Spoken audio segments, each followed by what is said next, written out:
juga menemukan kekuatan dalam diri kita. Izinkan kami memperkenalkan seorang psikolog yang berkompeten dan inspiratif.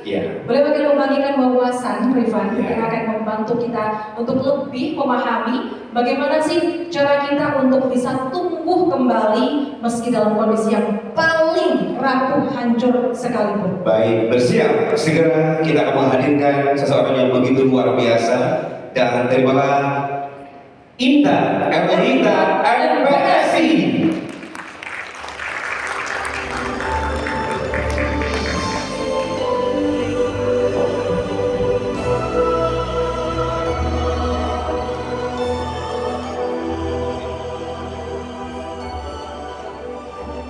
Bismillahirrahmanirrahim. Assalamualaikum warahmatullahi wabarakatuh. Waalaikumsalam warahmatullahi wabarakatuh. Apa kabar bapak-bapak ibu semuanya, sehat? Alhamdulillah. Alhamdulillah. Jiwa aman jiwa? Bapak aman jiwa? Masya Allah dan insya Allah nih. Astagfirullah. Astagfirullah.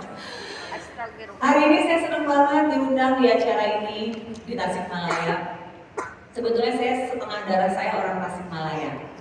Ini jadi ibaratnya kalau saya bilang saya ini sebenarnya pulang kampung ya. Jadi mama saya orang Tasik, papa saya orang Bandung, tapi saya lahir dan besar di Jakarta. Cukup rumit ya ternyata ya. Jadi darahnya aja yang ngalir. Jangan ngajak ngomong Sunda sama saya ya. Cuma ngerti aja. Tapi menarik, hari ini kita membahas mengenai patah untuk bertumbuh. Pertanyaannya, ini berarti yang datang patah semua? Atau sedang apa? Sedang bertumbuh? Alhamdulillah, mudah-mudahan jujur ya sedang bertumbuhnya ya. Atau di posisi yang sebetulnya udah lama kejadiannya Kak, tapi kok belum bisa ngelupain. Ada di posisi itu? Ada ya? Oke. Saya akan bahas dari dua hal. Dari sisi psikologis dan dari sisi psikologi Islam. Tapi saya bukan ustazah nih, saya disclaimer dulu ya. Saya benar-benar seorang psikolog yang sedang mempelajari ternyata jiwa itu intangible. Jiwa itu gak kelihatan, betul nggak? Iya, jiwa gak kelihatan. Ada yang tahu warnanya jiwa? Ibu tahu warnanya jiwa, Bu? Gak tahu. Bapak tahu warnanya jiwa warna apa? Gak tahu. Tapi jiwa yang tidak baik-baik saja bisa menyebabkan fisik kita menjadi lemah. Itu namanya psikosomatis, di mana pikiran negatif kita ternyata membuat tubuh kita menjadi sakit. Dulu waktu saya praktek di rumah sakit, saya sering visit orang-orang yang kena stroke. Bukan karena darahnya tinggi, pengentalan darah, bukan. Tapi karena pikiran negatif yang gak mereka handle, akhirnya menghantam dirinya. Dan jauh lebih susah menghadapi mereka-mereka yang kena stroke karena pikiran dibanding yang karena memang fisiknya bermasalah. Kalau darah tinggi dikasih obat pengontrol darahnya, betul? Kalau darahnya kental dikasih obat pencair, pengencer darah. Tapi kalau pikiran yang tidak bisa dikontrol, ada obatnya? Tidak. Jadi pesan saya nih buat yang lagi patah, atau yang sedang mencoba bangkit, atau yang sedang belum bisa move on padahal masalahnya udah terjadi setahun, 2 tahun, 3 tahun, 15 tahun yang lalu, it's time to let go. Lepaskan. Karena kalau kita nggak lepaskan, nggak akan pernah bisa bertumbuh. Bertumbuh atau menikmati tersakiti, pilihan di tangan Bapak Ibu semuanya. Karena terkadang kita yang menikmati rasa sakit itu secara berlebih. Ya, oke, boleh slide-nya ditampilkan. Patah paling ikhlas bertumbuh lebih mudah. Ada patah ikhlas? Coba ibu-ibu, patah ikhlas ada? Nah, ikhlas deh disakitin ya. Gak apa-apa, aku mah sabar dah gitu. Ada kayak gitu? Coba bapak-bapak, patah ikhlas? Apa-apa, kecil itu mah, enteng, ada gitu? Tapi patah mencoba ikhlas harus. Karena ini kaitannya dengan memaafkan. Boleh next slide? Jadi di slide saya ini, untuk bisa bertumbuh harus bisa memaafkan dari luka batin. Agar bisa berdamai dengan diri sendiri.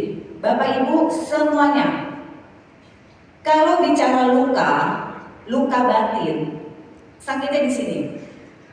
Betul? Ada orang ngomongin gini, Mbak Intan, saya maafin kok.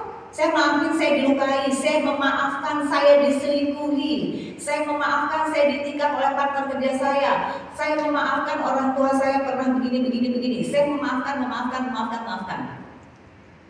Kalau memang memaafkan, kenapa saat bercerita hatinya masih terasa sakit? Atau ada yang begini sama saya, Mbak, saya sih memaafkan, tapi saya gak pernah lupa betapa sakitnya dikhianati. Wah, apakah itu memaafkan? Level tertinggi dari mau bertumbuh itu memaafkan. Memaafkan bukan tentang saya memaafkan ibu, bukan. Memaafkan bukan tentang kita kalah mengakui kita salah, bukan. Memaafkan tentang memaafkan diri kita di masa itu, di mana masa penyakit itu terjadi, kita tidak mampu membela diri ini dengan baik. Maka kenapa pertanyaannya selalu begini setiap ada masalah? Kenapa ya gue kemarin gak begitu?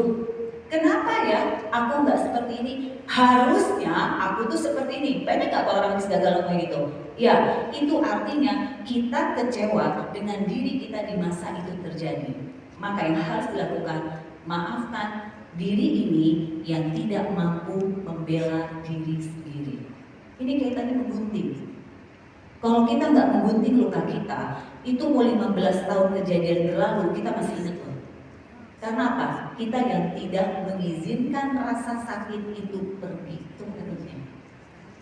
Yang kedua apa? Yang kedua, memaafkan siapapun yang menyakiti kita. Karena kalau kita nggak maafin yang nyakitin kita, percaya deh, lihat orang itu semakin bete, betul nggak? Dan manusia itu lucu. Semakin kita bete, semakin kepo, betul nggak? Betul. Ayo ngaku. Karena ini cara kerja otak, ini Masya Allah ya. Brain kita diciptakan oleh Allah itu untuk menyimpan jutaan memori dari mulai kita kecil sampai kita hari ini. Jutaan memori disimpan, ya. Mau good memory